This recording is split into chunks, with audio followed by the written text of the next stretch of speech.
There have been some problems with Islam in recent years, and especially this year with a group like ISIS working on violently subjugating anyone who gets in their path, beheadings, public shooting, slaughtering, raping women. This has been going on for 14 centuries to greater or lesser extent. It's not just ISIS. You have Boko Haram in Nigeria. You have Al-Shabaab in Somalia. You have the Taliban in Pakistan and Afghanistan. You have Hamas. You have all kinds of groups who come to some different conclusions about what they're supposed to do because they're in different circumstances, but overall they come to remarkably similar conclusions about what Islam commands them to do in this world. And one of the things that often gets put forward in the media and even by people who are criticizing ISIS and who are even people who are drawing attention to what Islam does, there's a very, very problematic claim that often comes up, and that is the claim that Christianity started as violent, that Christianity is a violent religion, or that all religions are inherently violent, but that Christianity, even though it was violent, eventually became peaceful. And the reason that this is a problem is not just that it's false, it's that it's giving a false hope that something similar can take place in Islam. In other words, Christianity was violent and spent centuries killing and slaughtering everyone who got in its path, but through a reformation, people became peaceful, Christians became peaceful. And so if it happened in Christianity, obviously it can happen in Islam. Therefore, Islam isn't really a threat. We just need to encourage Muslims to become more peaceful. What's the problem here? Well, the problem is that that's total nonsense, and so it's giving a false hope. And so just to give you a rough idea, when you talk about a reformation, that can mean all kinds of things. And here I'm not talking about reformation in the sense of a Protestant reformation. I'm talking about just Christianity being reformed from something violent into something peaceful. When you talk about that, what you really mean in Christianity when you're talking about that kind of a reformation is going back to the basic teachings of the New Testament, getting away from things that came along later, getting back to preaching the gospel, living as Jesus commanded us to live. If you tell a Muslim to do the same thing, go back to what Muhammad taught and live like Muhammad commanded his followers to live, you don't get a peaceful reformation. You don't get a reformation that would take violent people and convince them that they need to be peaceful. You see, there is already a reform movement in Islam. There is already a movement that's been going on for a long time saying, hey, we need to get back to the basics of Islam. We need to get back to what Muhammad and his companions taught. That is the Salafi movement.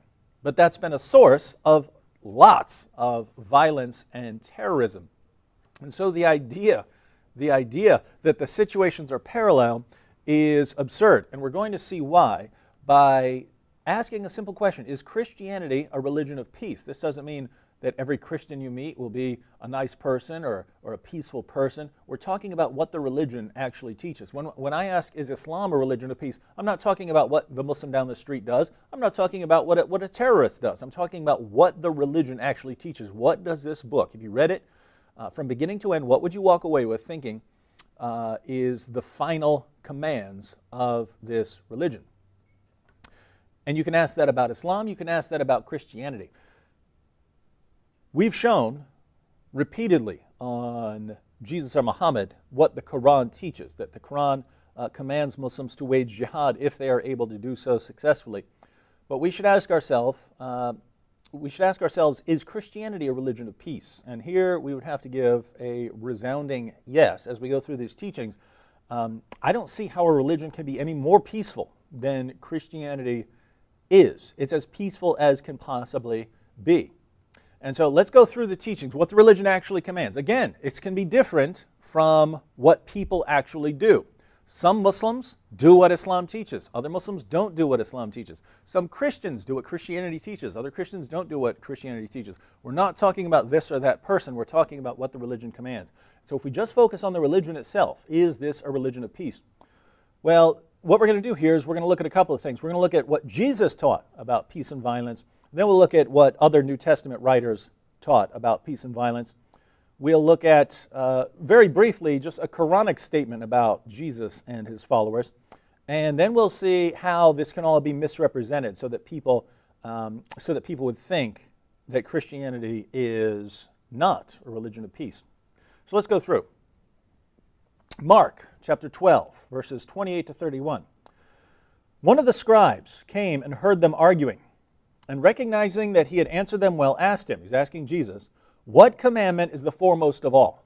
So he's asking Jesus what the greatest commandment is. Jesus answered, the foremost is, hear, O Israel, the Lord our God is one Lord, and you shall love the Lord your God with all your heart, and with all your soul, and with all your mind, and with all your strength. The second is this, you shall love your neighbor as yourself. There is no other commandment greater than these.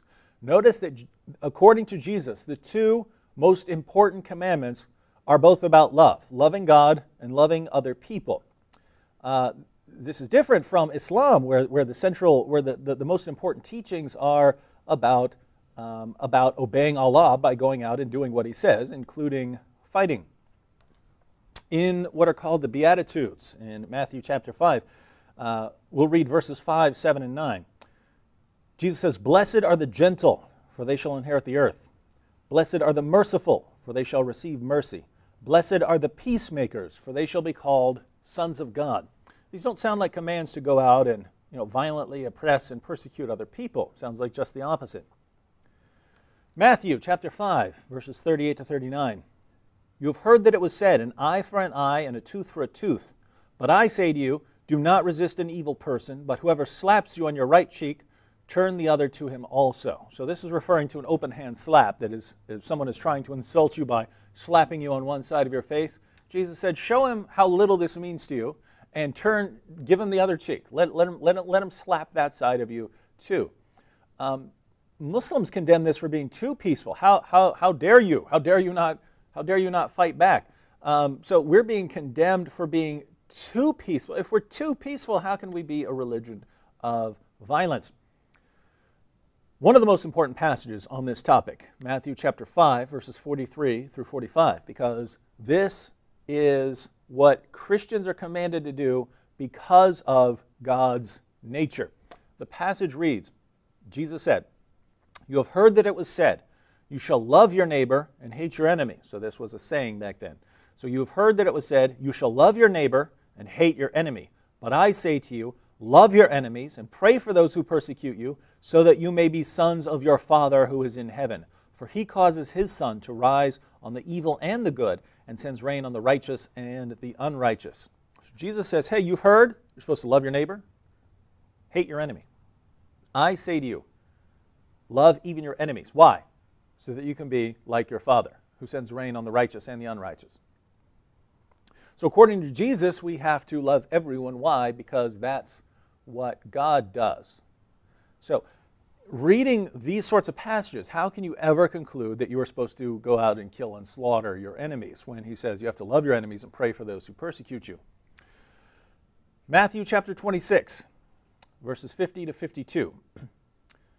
This is when people are coming to take Jesus. Then they came and laid hands on Jesus, and seized him. And behold, one of those who were with Jesus reached and drew out his sword, and struck the slave of the high priest, and cut off his ear. Then Jesus said to him, put your sword back into its place, for all those who take up the sword shall perish by the sword. So if there was ever an opportunity in Christianity for Christians to defend Christianity by fighting, it would be right then, where actual soldiers are coming to take Jesus by force to put him on trial. Even then, Jesus would not allow his followers to fight for Christianity, to fight to defend Christianity. He tells them, put your sword back in its place. Those who live by the sword will die by the sword. Why is that? Why aren't Jesus' followers allowed to fight to establish his rule and his kingdom? because according to Jesus, his kingdom is not of this world. John chapter 18, verse 36, Jesus answered, "My kingdom is not of this world. If my kingdom were of this world, then my servants would be fighting, so that I would not be handed over to the Jews. But as it is, my kingdom is not of this realm." Notice what he says here. If I were trying to establish an earthly kingdom, we would be fighting. But my kingdom is not of this world. That's why my followers aren't fighting to protect me. So if that's what Jesus is saying, that the kingdom of God is not an earthly kingdom that you go out and fight and march out militaries for, how could anyone get the idea that this is what Christianity teaches and promotes when it's exactly the opposite of what Christianity teaches and promotes? I just want to be clear here. We're not talking about what militaries do. A military, a government, might go out and fight wars, might do good in the world by, fighting oppressors. So, fighting against Hitler to stop him from taking over the world. Governments can do that sort of thing. We're talking here about what Christianity teaches Christians to do with regard to Christianity. You're not to fight to establish Christianity. So even if a government went out to fight to establish Christianity over the world, that would be contradictory to what Jesus is saying, because his kingdom is not an earthly kingdom that you would go out and fight to establish. So as far as a summary of Jesus' teachings, look at what we have here. It says the greatest commandments are to love God and to love our neighbors. He says that Christians are to be gentle and merciful. He says that Christians are to be peacemakers. He says that Christians are not to return violence for violence, not to retaliate against evil people. He says that Christians are to love everyone, even our enemies, even those who persecute us. He says that Christians are not to fight in his name because the kingdom of God is not of this world. Is it even possible to be more peaceful than this? Is it even possible for a religion to be more peaceful than this? No, this is as peaceful as it possibly gets. But you go on the news and it's, well, ISIS is going in and out and doing all these things, but Christianity was once just as violent, so what's the problem? The problem can't be Islam, because Christians used to do the same thing. Well, Christians did some horrible things, but it had nothing to do with the religion. When ISIS is doing it, it has background in the Quran and the Hadith. So those are Jesus' teachings. Let's look at other teachings of the New Testament. We'll go through these sort of rapid fire. According to Paul, we'll look at Paul's teachings first. Romans chapter 12, verse 17. Paul says, "Never pay back evil for evil to anyone." 12:18. "If it is possible, so far as depends on you, be at peace with all men." Notice, not just be at peace with your fellow Christians, be at peace with all men. 12:19. "Never take your own revenge, but leave room for the wrath of God." You don't take your own revenge. 12:20. "If your enemy is hungry, feed him, and if he is thirsty, give him a drink." This has to do with Jesus' command to love even your enemies. 1 Corinthians 16:14. Paul says, "Let all that you do be done in love." 2 Corinthians 10, 3 through 4. "Though we walk in the flesh, we do not war according to the flesh. For the weapons of our warfare are not of the flesh, but divinely powerful for the destruction of fortresses." We're not fighting an earthly war. This ties in directly with Jesus' claim that his kingdom is not of this world, and that's why his followers don't fight like they're marching out to establish some sort of Christian worldly kingdom. In Ephesians 5:2, Paul commands us to walk in love. 1 Thessalonians 3:12, he says, "May the Lord cause you to increase and abound in love for one another and for all people." What's that, just for your fellow Christians? No, to abound in love for all people. This is very different from what we have in Islam, where Allah says that he has no love for non-Muslims. He has no love for unbelievers. That's chapter 3, verse 32 of the Quran. Here we are commanded to love everyone. 1 Thessalonians 5:15. "See that no one repays another with evil for evil, but always seek after that which is good for one another and for all people." Once again, the emphasis, what Paul says over and over again, don't just seek what's good for you and what's good for the Christian community. Seek what's good for all people. 1 Timothy 2:1, Paul says, "I urge that entreaties and prayers, petitions and thanksgiving be made on behalf of all men." You're praying for all people, not just for the people you like. Titus 3:2, "Christians are to malign no one, to be peaceable, gentle, showing every consideration for all men." How many times have we heard all people, all men, everyone? He's talking about the entire world here. Other New Testament writings, besides Jesus and beside the Apostle Paul, Hebrews 12:14, we are commanded to pursue peace with all men. Once again, it's with everybody.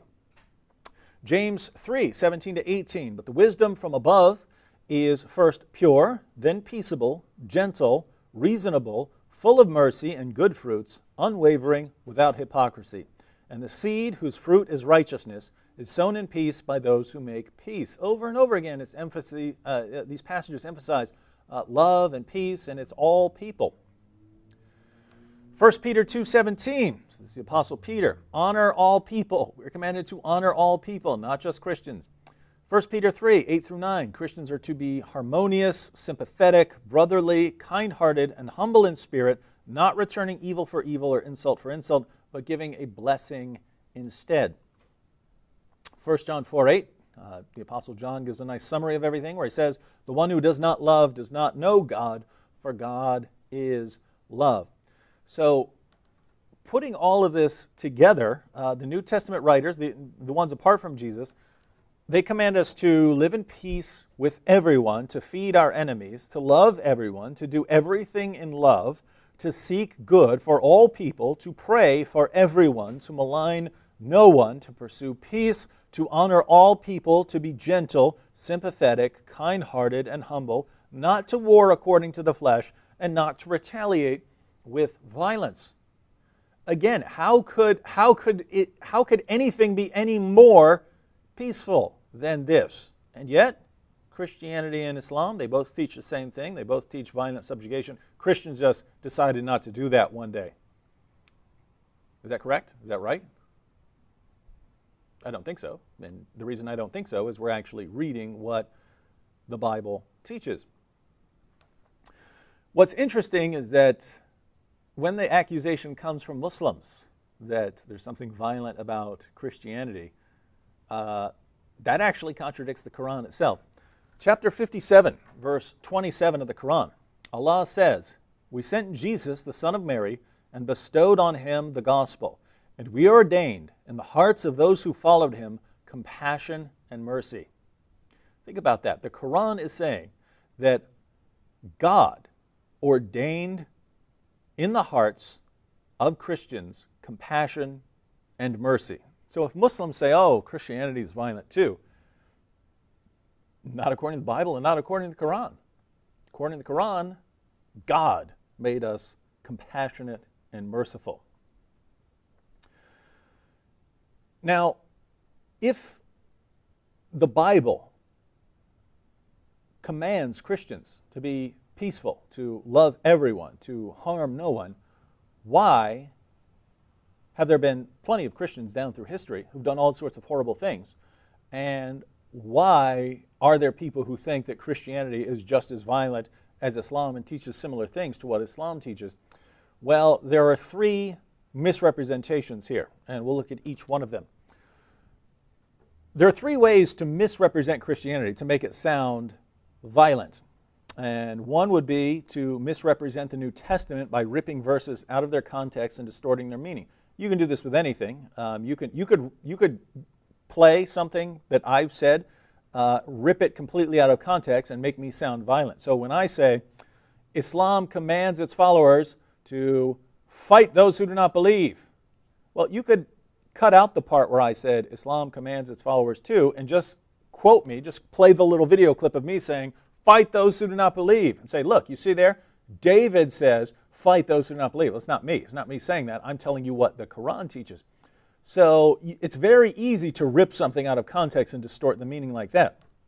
And some people do this with the commands of Christianity to try and make Christianity sound violent. You can also misrepresent Christianity by ignoring the distinction between the Old Covenant and the New Covenant. There are different covenants in the Bible, and the one we are under commands nothing but peace. But that is another way to misrepresent it. You can go to a teaching of Leviticus or something like that and say, aha, this is commanded to Christians. Now that's commanded to people of a certain covenant which was tied to land, to a particular piece of land. There are certain teachings that are included in Leviticus that are moral teachings that apply to Christians as well. But to just quote something from Leviticus or something that's part of that covenant does not mean necessarily that it applies to other covenants. So if you quote an Old Testament passage saying, cross the Jordan River, fight the Canaanites. Well, it would make no sense for a Christian to say, I'm going to go cross the Jordan River and fight the Canaanites. It's not a command to us. So that's one way to misrepresent what Christianity teaches. And finally, people can misrepresent Christianity by pointing to people who act contrary to Christian teachings as if they're following Christian teachings. So if you see a Christian do some horrible thing, you can say, aha, you see, look at what Christianity teaches. Well, someone doing something doesn't mean that's what Christianity teaches. Christianity teaching it, that's what means Christianity teaches that sort of thing. So let's look at these. We'll look at a couple of examples of passages that can be distorted. Matthew chapter 10, verses 34 to 36. Do not think that I came to bring peace on earth. I did not come to bring peace, but a sword. You see, Jesus is telling his followers to hack people up with a sword.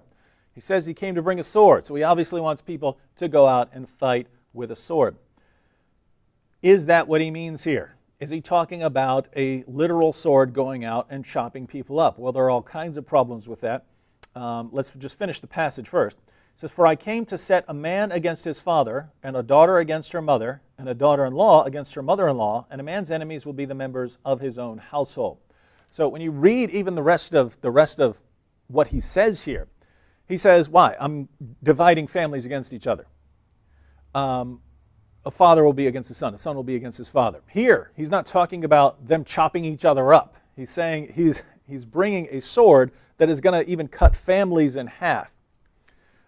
If you want to know how this was understood in his time, the parallel passage in Luke, it doesn't even say sword. It says, I came not to bring peace, but division. So it's understood among Jesus' followers that when he says a sword, it's talking about it's dividing. It's something that's dividing people. In other words, there are people who thought, hey, the Messiah is going to come and then all the enemies are going to be wiped out and there's going to be peace among all the people who are left and everyone's going to live in peace and harmony. And Jesus is saying that's not what's going to happen here. I'm not coming to kill and slaughter everyone. There's going to be division because some people are going to accept the message and other people aren't. And the people who haven't accepted it and they're not always going to get along. So there's going to be persecution involved. In fact, if you wanted to take the sword part literally and say that Jesus is actually talking about bringing a sword, read earlier in Matthew 10, where it's Christians who are on the receiving end of the violence and the persecution. So if you want to take it seriously that Jesus is actually claiming to bring a sword, the sword that's coming is killing Christians. That's what he talks about earlier in the chapter. But as a matter of fact, this just isn't what this is talking about, because here again he's just talking about division. That's how it gets even translated in the Gospel of Luke. And how could we know that? In other words, I could look in the Quran and read a passage where it says, fight those who do not believe. I could look at a passage that says, fight those who do not believe in Allah, and I could say, well, maybe that means something else. Maybe that's being distorted. What does that actually mean? There are a couple things you can look at. If you're wondering how a verse is supposed to be interpreted, of course you go with the context. You look at the verses that come before and after it. You look at other teachings in the same book to make sure it lines up with that. And you look at how the followers interpreted this. So we can do all of that with both the Bible and the Quran. In other words, when we read a verse like fight those who do not believe in Allah in the Quran, you can look at the verses that come before it and the verses that come after it. Well, guess what? According to the context, it means exactly what it said. You can compare it with other passages of the Quran. These are the final marching orders of Islam, so that's what it's actually commanding. You can look at how Muhammad interpreted it. When Muhammad got that verse, he decided to launch a war against the Roman Empire to subjugate them. You can look at how his followers interpreted it. They went out carrying out their command to violently subjugate people. So we know how Muhammad and his followers interpreted that passage. We know what it means in context.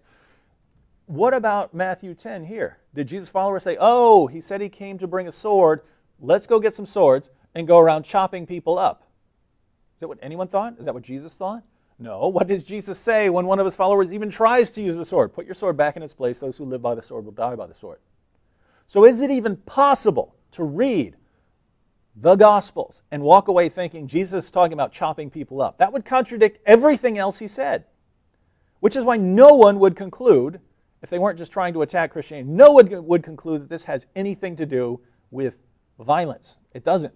If it does have anything to do with violence, again, earlier in the same chapter, it would be violence against Christians. The sword would be against Christians, and that Jesus, by bringing his message, is bringing a sword to fall on people who are actually going to believe that message.